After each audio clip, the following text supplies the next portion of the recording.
Welcome to this webcast on case studies of renewable energy support in China. First case, the dissemination of biodigester in China. It's a long story. The first institutions to promote biogas were implemented in the 30s.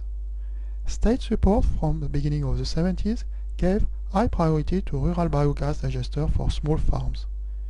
With the opening of the country in the 80s, numerous environmental laws and regulations and also standards were implemented to support bioenergy. With the National Rural Biogas Construction Plan from 2003-2010, now you have above 30 million biodigesters implemented in China. There are two types of biodigesters, the concrete one and the glass fiber reinforced plastic one. Concrete one, small maintenance needs to be done every 2-3 years, big maintenance every 4-5 years. With the glass fiber one, there is no maintenance.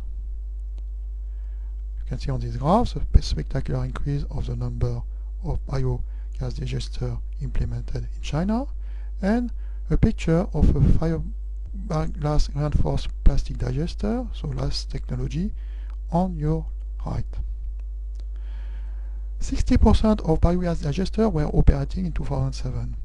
It's mainly the ones constructed before 1990 which are not operating, because they were poorly constructed with leakage, and because of the technology, they function well with temperature above 10 degrees Celsius, which means the level of biogas production acceptable is low in cold regions, and because also a lack of maintenance and technical support. In the past, financial support was given only for construction.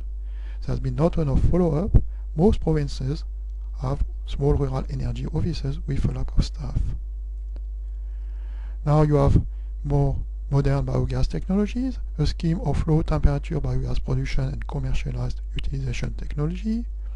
The size of biogas digesters tend to increase. This is linked to the increase of the size of farms, which leads to an increase of productivity to provide gas for heating and cooking. There has been a standardization of equipment and materials used in construction, 31 standards for biogas construction, and $3 billion have been invested from 2003 to 2009, 82% of this sum targeting household biodigester, 10% medium and large-scale biodigesters, but also put aside 8% to finance service system. This is to encourage creation of local constituency and service providers. Now, second case, the dissemination of small hydro in China.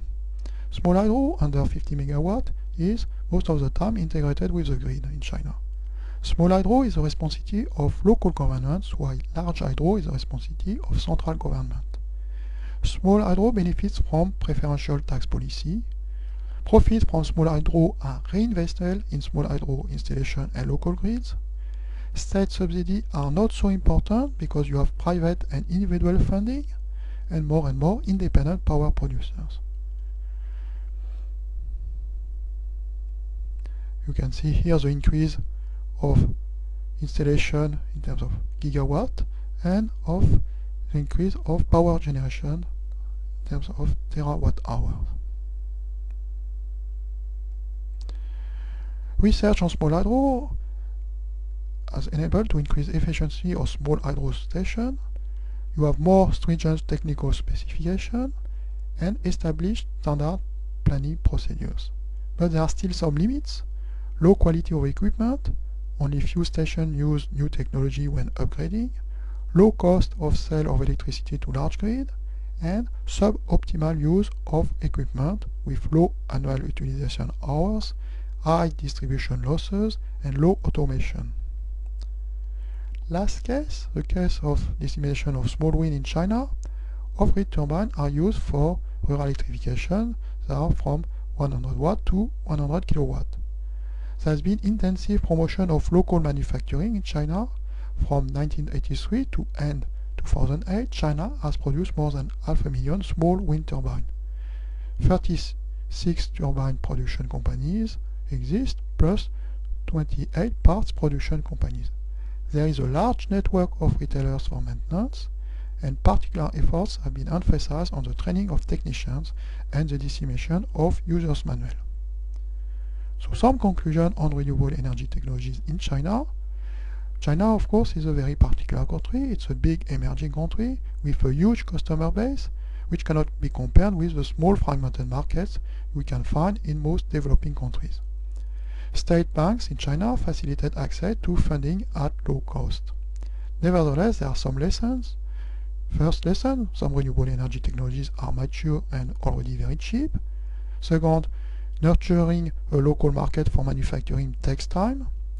And third lesson, the importance of creating not just a local market for installation, but also a local market for maintenance and the follow-up of installation.